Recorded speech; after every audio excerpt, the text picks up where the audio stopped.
Hello.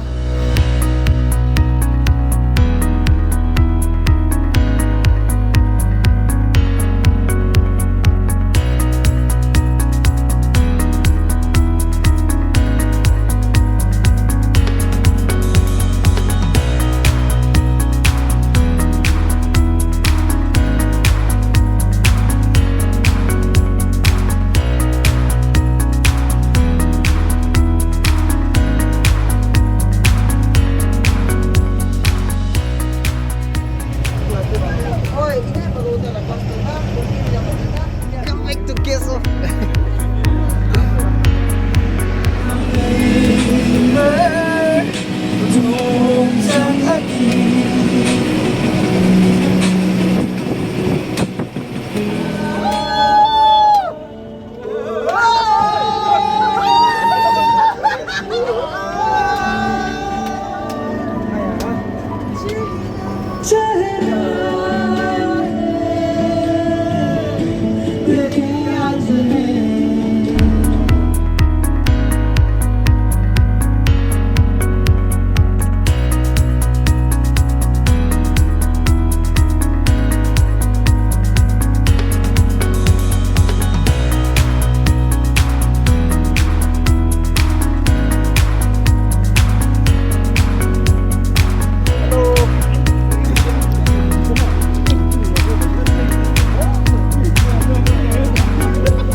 Champa partikan nasi deh itu kan. Nah, champa.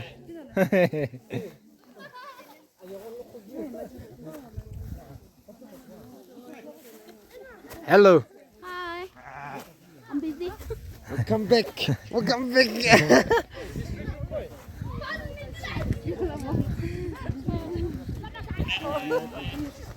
Makan lah, makan nasi deh.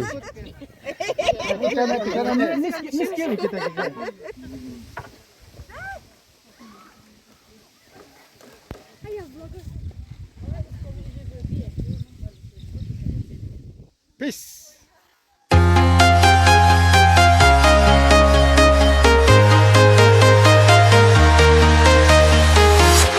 I'm walking alone, the streets are empty. The only thing I can see is my own silhouette. I'm getting stronger, step by step. The clock is ticking, but there's no time for regrets.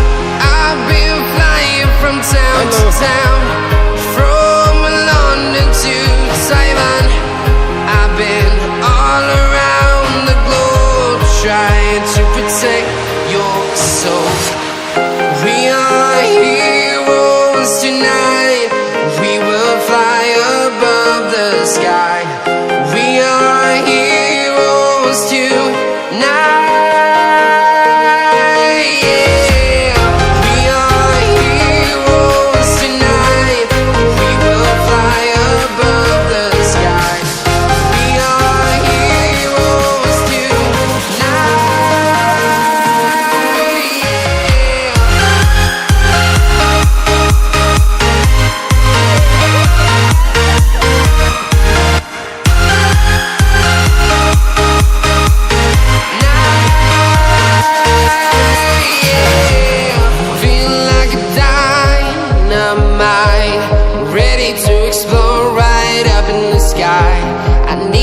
to listen, I need you to hear, and don't show any fear.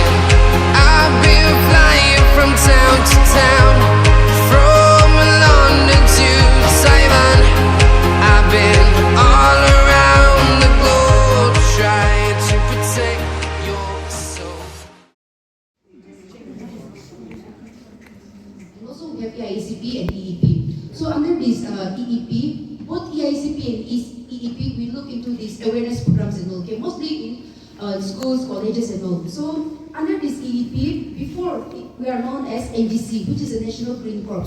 I'm sure you must be knowing Eco Club Koinana in schools and colleges, okay? So we are the model agency for the state of Nagaland, and we are the ones who look after the eco clubs. And under this eco club, we give out a seed money of rupees 5,000 to each school, okay, to conduct various environmental awareness program, okay, on any environmental days. We don't just have a World Environment Day or just Wetland Day in a way, but we have a lot of environmental days. Since last year was a pilot project, and this one is the second time. So under that, the government of India has given us a how do we say? Not an order, but like a rule where, like, instead of just giving out the seed money to the schools, why not give some life skilling training to the students and all, okay? So that, because everybody is not going to get a government job, or everybody is not going to get a private job. Some will go into entrepreneurship, and some will be becoming a farmer, maybe, who knows now. But anyway, whatever may be, the government of India has decided that instead of just giving the seed money to the schools, we'll give them some training, okay, life skills training and also.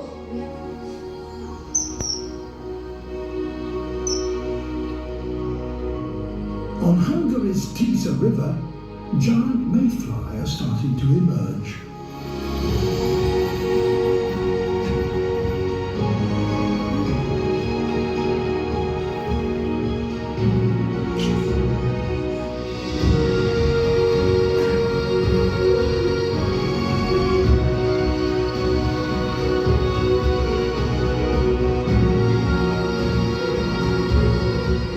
These are the largest waterfalls on the planet. Thousands of tons of fresh water thunder over them every second.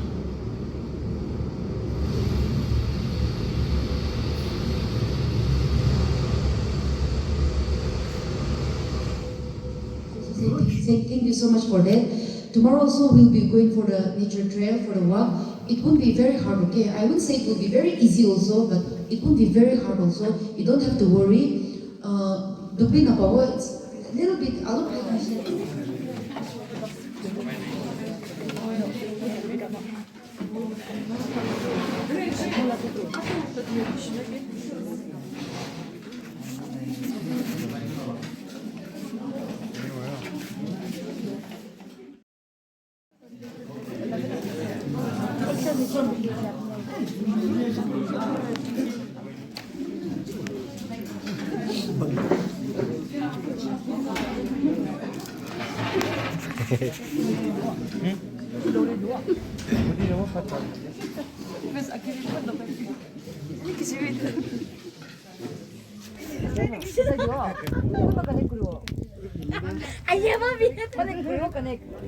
We're lost for so long, but I'm not the man.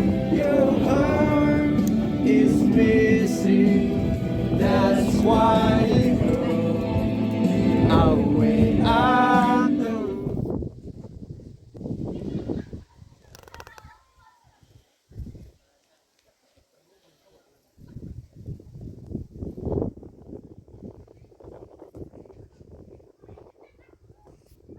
Good morning, good morning.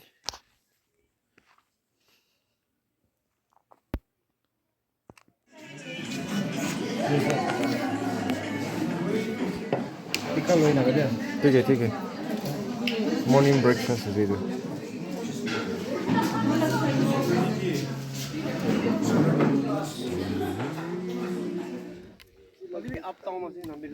Oye, take the down.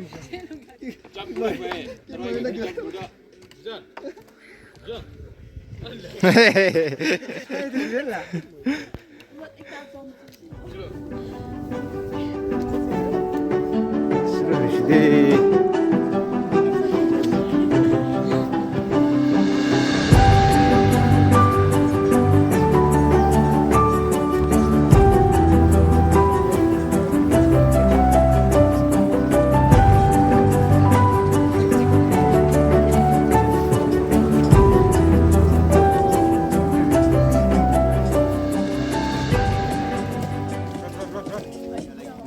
fast, not like. So, we have to rest a little bit for you all to catch your breath, all right? But I'll just explain something very interesting here, all right? We'll just make use of the time that we're resting here. You see these white patches, things on the rocks? Just around you, will be white patches. I mean, you're art students, but then you would know because you've already studied about this, and then so these are what we call as lichens, all right? And then the reason why I'm telling you about lichens is because we believe it's one of the very first organisms in the world, all right? So the lichens, they help in breaking down rocks, they grow on trees, so they help corrode down the trees, they break down the trees, and then when the trees die, they turn to soil, right? Even when rocks break off, they will turn to soil again. So that's how it's through lichens that we got introduced to soil. That's how soil formation happened, all right? And also, the reason why I'm telling you about lichens is because the presence of lichens is very important for our ecosystem, all right? Because if there's lichens in a forest or in a particular area, it means that the quality of air in that area is clean. Lichens only go in places where the air quality is clean and good, all right? So the presence of lichens actually show that we are breathing clean air. So you would see it in some parts of Kohima, in your villages, but then if you were to go step outside Kohima in Dimapur, you would see some, but then not that much, all right? If you go to cities, there is no presence of lichens at all right? Likewise, the presence of these lichens actually shows the quality of air. And then lichens, there are different kinds. I won't be confusing you with all the names that are there, all right? But then it is also edible, all right? And then people extract some lichens also to make spices. Different spices that we are eating in our food, they add it in the spices which are edible. Yeah. And then you see this white thing on the tree. Some butterflies would be in a group, like in a swarm. Some would be isolated, living on their own. So this particular butterfly, it's called a Jezebel, all right? Yeah, it's called a Jezebel. It's like a very eerie thing to touch or look at, right? But then it's actually a very beautiful butterfly. Also do mud puddling. So when they are first hatching out, the moment they get their fresh air, they will be flying around, and then they will go down to the mud and then look for like the soft muddy patches, and then they will just soak themselves in the mud, and then they will do mud puddling, flapping their wings in the mud. And then this is the host plant for this butterfly. Alright, so butterflies have their own host plant. They don't just go and sit in any plant or any tree and then start laying their egg. They go in the, I don't need to explain what a host plant is to you, so you get what I'm trying to explain, right? Yeah. Alright. So what happened was we have this light stragopan here, and then there was a very there was a particular period, an age, even here in Khonoma, where the people were doing excess hunting, and then they were doing a lot of logging, cutting down of trees. So some of our elders, they actually saw that if this continued, then it wouldn't be good for the future generations, for the upcoming generations. So they came up with this idea of conservation. Very hard to convince the people because back then the villagers did not know anything about conservation, and then it was all community based, all right? They did not take the help of any NGOs or any government organization or so on, all right? And then the villagers agreed, and then since see, we can't really go from without doing A, we can't go to Z, right? So the first step of conservation was put on. Hunting was not totally banned at that time, all right? Only the hunting of the tragopan was banned, all right? And then people were hunting, but then they did not kill the tragopan, and then they saw that the villagers, the community was also cooperating with the rules that were made. So, and then with the ban on the tragopan, this was in 1998, all right? And then the government of India saw the efforts that this, with a project, it's called the Green Village Project, all right? That's how Khonoma got the name as the first green village in India, all right? So the the project was called the Green Village Project, and then the conservation process started, and then they gave us 3 crores, all right? And then with that 3 crores, we demarked certain areas as conserved areas, 25 square kilometers of land as conserved areas, and then the conservation started. So since the villagers were cooperating with the ban on tragopan, we went a little more further to put a ban on every bird and animal. And then in 1 year, 10 days will be open for people to at least hunt, because we can't really stop them at one go. So that was happening, and then people were cooperating, and then times were changing. So even the people, that influence of hunting was slowly fading away. People were not very interested in hunting anymore. So we put a total ban on hunting. We did not open the hunting anymore. And then just before last year, 2023, we celebrated 25 years of conservation. So through the conservation, we are getting so many projects. The villagers are seeing the benefits of it, and then if back then in somewhere around the in 1990 somewhere around there, if we did not stop hunting, if we did not stop the logging and all these forests would not be here anymore. So these are what we call as community lands. So nobody can come and cut any of the trees here. You would see some fallen trees, but then those are fallen naturally, and then people can come and then take them, because we are humans, we are dependent on the natural resources that's provided here. So we can take them, but then each family is only allowed to take 100 safety CFT, right, cubic feet of wood from this forest, not more than that. Yeah. So that's how. And then right now there are some few projects going on with the conservation. We are starting up with camera trapping to identify how many cats we have. We are doing some few projects with NEPAD. NEPAD would be sponsoring some few amount to the villagers to build up plastic segregation sites. And then there will be some few warblers.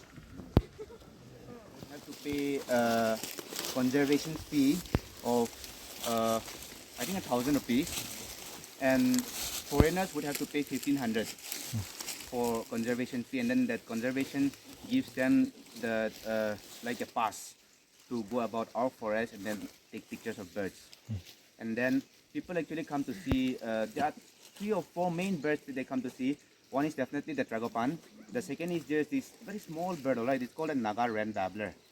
So they come to see that, and then if they can, they spot some few other birds like laughing thrush, or it could be some few babblers, or say the college pheasant, depending on which season. Right now it's not a very good season for birding because it's windy season, no? So when it's windy, the birds also, they don't really fly out too high, or you wouldn't really be able to see them. So it's not a very good season for birding. October, November, January. They are like October, November, December. They'll be like starting from September. It'll be very good birding seasons. So they pay this conservation fee, and then coming to conservation fee, since we demarked the entire area, so we went from 25 square kilometers to 123 square kilometers. All right. So right now we are conserving about 123 square kilometers of land. All right. And then we're hunting, logging, everything is banned. Foraging for commercial purposes, everything is banned. So when, say for example, your say the science students, they come, or somebody, and then they're doing their PhD or their research about the flora and fauna of Khonoma, or about the conservation, then they have to, there's a right means of approaching everything, right? So for Naga students, you have to bring that letter that is issued by your HOD or your head of institution, giving that thing that the so and so is permitted to do and so research in Khonoma with proper permission from the concerned authority. And then you have to show that to our tourism committee. The tourism committee will then pass that paper on to the Khonoma Nature Conservation and Tragopan Sanctuary Board. All right, and then they will be the one who will say yes or no to that. But in most cases, we don't say no. Only thing is, it is mandatory for every researcher, every birder, or every tourist to come and then take a local guide.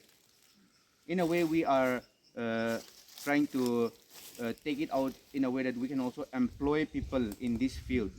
Be it as like, there would be nobody who would know our forest, our terrain better than the locals themselves, right? So why not employ somebody from the village to take the people out for walks, show them the trees. Okay, so history na. And I always want to know anything about it. You can just take a picture, post it, and then you can just post it, and then people who are actually in that field, who are studying about plants, it could be a butterfly, it could be bird, they will come in and then give the information. Very small ways we're also helping people who are doing the research and studies through the app, and then this system of helping one another is called citizen science, where all the citizens come in and then appreciate nature, or could be nature based or anything, and then we're giving information, helping them for free. That's good.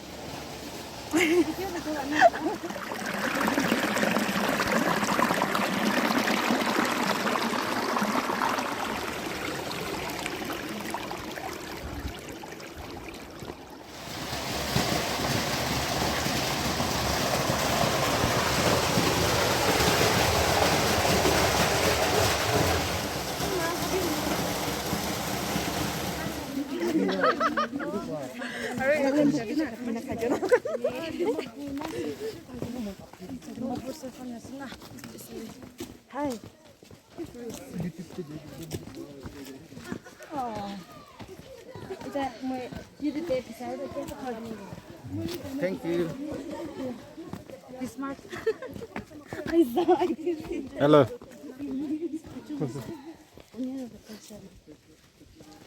YouTube dah boleh serai memang.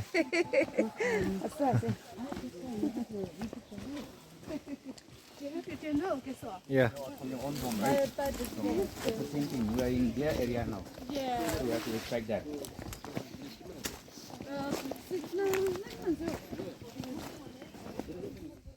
Sir, Aimina. Listen, look here now.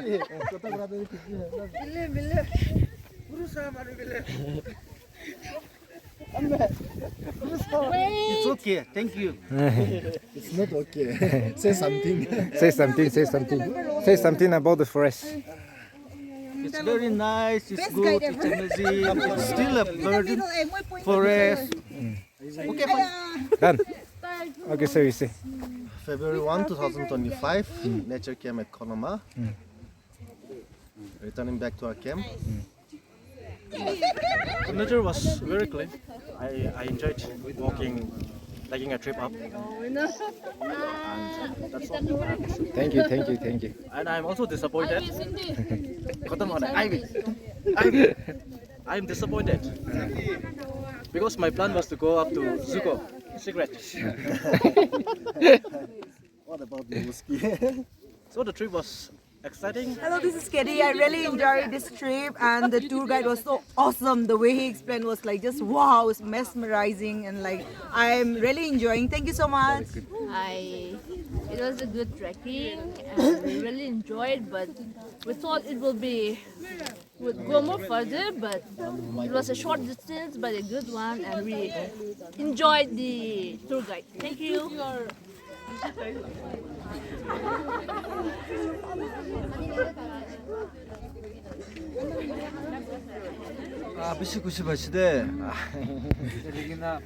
Itu mau kan laser tu. Aju jalan tu. Balik lagi sih. World very good experience. Itu aja. Thank you.